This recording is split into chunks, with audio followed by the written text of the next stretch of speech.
ক্ষমতায় গেলে শুধু বগুড়া নয়, সারা দেশের উন্নয়ন করা হবে বলে জানিয়েছেন বিএনপির চেয়ারম্যান তারেক রহমান। চিকিৎসা, শিক্ষা, কৃষি সহ বিভিন্ন খাতে নানা ধরনের উদ্যোগ নেয়ার কথা তুলে ধরেন তিনি। দেশ থেকে নির্মূল করা হবে দুর্নীতি। বৃহস্পতিবার রাতে বগুড়ার আলতাফুন্নেসা মাঠে নির্বাচনী সমাবেশে একথা বলেন তিনি। ত্রয়োদশ জাতীয় সংসদ নির্বাচনে বগুড়া ৬ এবং ঢাকা ১৭ আসনে প্রার্থী তারেক রহমান। বৃহস্পতিবার রাত 12:15টার দিকে আলতাফুন্নেসা খেলার মাঠে জনসভার মঞ্চে আসেন তিনি। সঙ্গে ছিলেন স্ত্রী জোবাইদা রহমান। সম্মানিত সদস্যবৃন্দ উপস্থিত আছেন।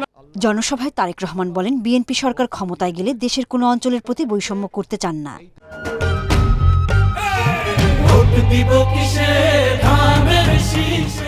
শুধু বগুড়া নয়, সমগ্র দেশের কথা চিন্তা করতে হবে।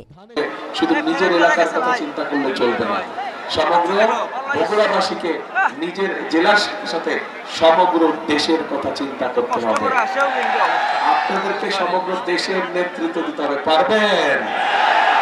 পারবেন ইনশাআল্লাহ। বিএনপির চেয়ারম্যান বলেন, ঐক্যবদ্ধভাবে কাজ না করলে স্বপ্নের বাংলাদেশ বিনির্মাণ সম্ভব নয়। দল ক্ষমতায় গেলে দুর্নীতি নির্মূলের ঘোষণা দেন। আল্লাহ রহমত দিলে আমাদের সকলকে সতর্ক থাকতে হবে।